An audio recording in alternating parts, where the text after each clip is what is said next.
Assalamualaikum warahmatullahi wabarakatuh. Kami kelompok 4 dengan anggota kelompok. Yang pertama ada Hasbi Muzamil Furqon dengan NIM 20051204043. Dan yang kedua ada Ilyas Jahfal Alim dengan NIM 20051204051. Dan yang ketiga ada saya sendiri, Bayu Ali Klaswari dengan NIM 20051204073. Dan yang keempat ada Dian Safira Hastina Putri dengan NIM 20051204101. Selanjutnya presentasi ini akan dilanjutkan oleh teman saya, Hasbi. Yang pertama ada graf. Graf sederhana G adalah suatu pasangan terurut V, E, di mana V adalah suatu himpunan berhingga yang tak kosong, yang elemen-elemennya disebut vertex, dan E adalah suatu himpunan garis yang menghubungkan dua elemen subset dari E yang disebut edges. Selanjutnya, macam-macam graf. Yang pertama adalah graf tidak berarah dan tidak berbobot. Setiap edges tidak mempunyai arah dan tidak mempunyai bobot. Yang kedua ada graf berarah dan tidak berbobot. Setiap edges mempunyai arah tetapi tidak mempunyai bobot. Yang ketiga ada graf tidak berarah dan berbobot. Setiap edges tidak mempunyai arah tetapi mempunyai bobot. Yang keempat ada graf berarah dan berbobot. Setiap edges mempunyai arah yang ditunjukkan dengan anak panah dan mempunyai bobot. Selanjutnya,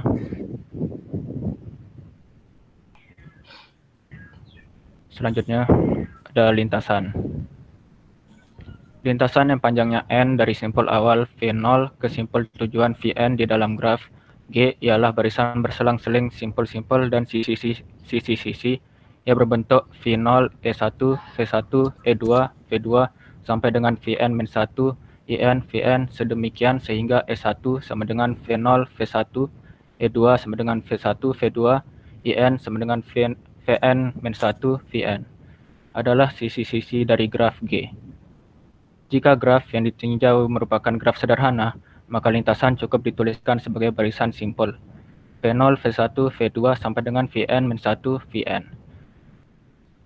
Karena antara dua buah simpul yang berurutan dalam lintasan tersebut hanya terdapat satu sisi. Jika graf yang ditinjau memiliki sisi ganda, maka lintasan ditulis sebagai barisan berselang-seling antara simpul dan sisi V0, E1, V1, E2, V2, E3 sampai dengan Vn-1, In, Vn. Simpul dan sisi yang dilalui di dalam lintasan boleh berulang. Sebuah lintasan yang semua simpulnya berbeda, setiap sisinya dilalui hanya sekali, dikatakan lintasan sederhana.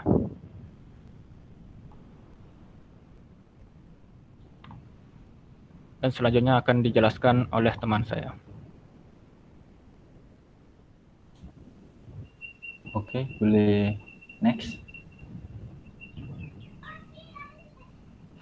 Shortest path. Shortest path adalah pencarian rute atau path terpendek antara node yang ada pada graf. Biaya atau cost yang dihasilkan adalah minimum. Ada beberapa macam persoalan lintasan terpendek antara lain. Satu, lintasan terpendek antara dua buah vertex. Yang kedua, lintasan terpendek antara semua pasangan vertex. Yang ketiga, lintasan terpendek dari vertex tertentu ke semua vertex yang lain. Yang keempat, lintasan terpendek antara dua buah vertex yang melalui beberapa vertex tertentu. Next.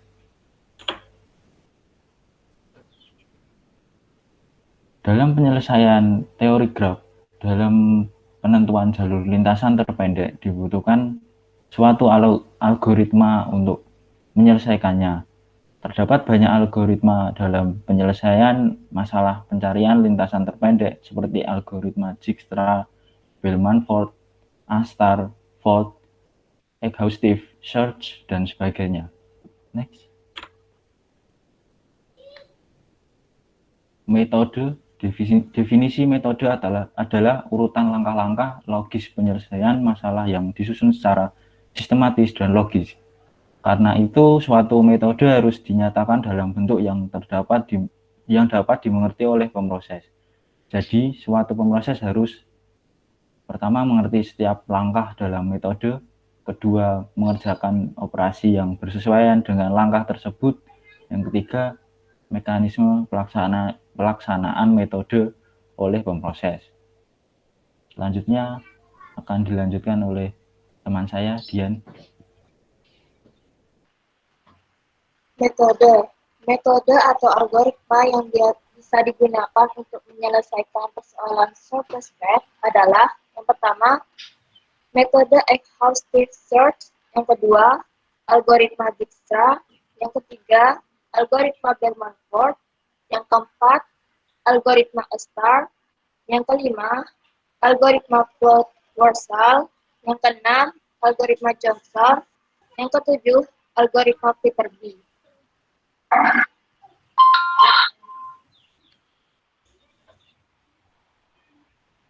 Metode exhaustive search.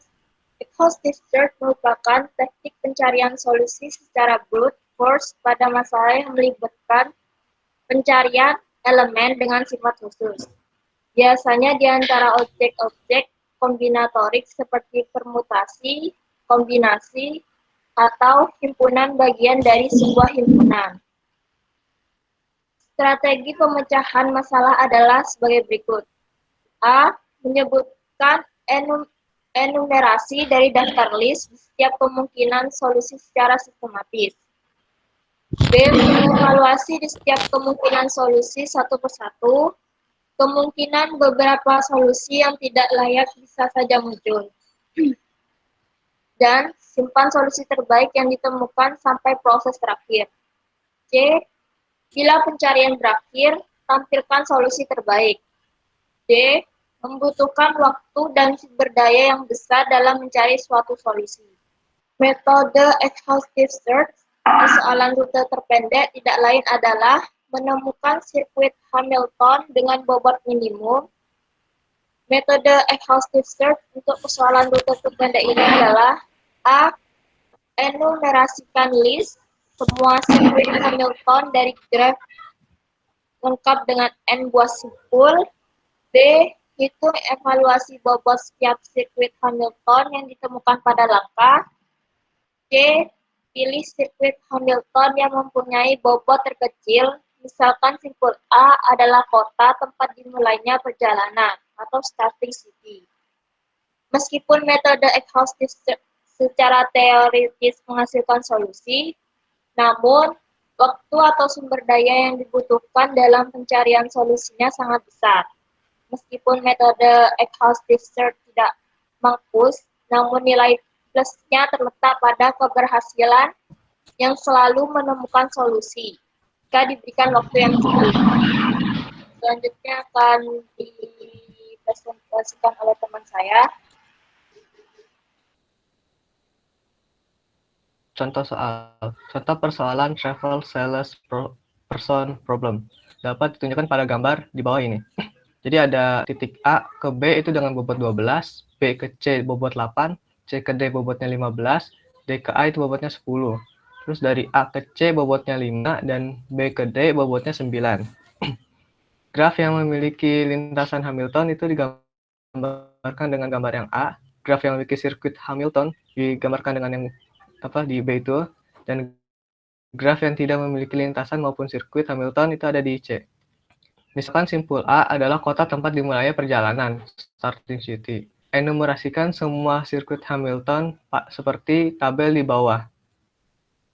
Untuk perjalanannya dari A ke B, ke C, ke D, terus balik ke A lagi, itu bobotnya 12, 5. Jadi bobotnya itu ada 4, terus B ke D, D ke C, C ke A tambah 5, dan hasilnya 41. Rute yang ketiga, A ke C, C ke B, B ke D, D ke A. Dengan bobot 5 ditambah 8, ditambah 9, ditambah 10, hasilnya 32. Dan rute yang keempat itu ada A ke C, C ke D, D ke B, B ke A. Dengan bobot 5 ditambah 15, ditambah 9, ditambah 12, hasilnya 41. Dan rute yang kelima itu ada tambah 5B ke D sama 32. Nah, untuk 4 kota terdapat 6 buah kemungkinan rute perjalanan atau sirkuit Hamilton.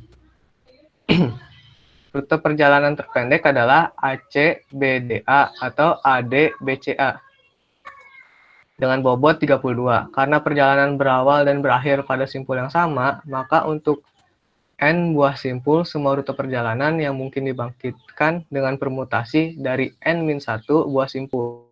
Permutasi dari N-1 buah simpul adalah N-1. Pada contoh di atas, untuk N sama dengan 6, akan terdapat 4-1 faktorial sama dengan 3 faktorial sama dengan 6. Jadi ada 6 buah rute perjalanan. Sekian presentasi dari kelompok kami. Terima kasih atas perhatiannya. Kurang lebihnya kami mohon maaf. Wassalamualaikum warahmatullahi wabarakatuh.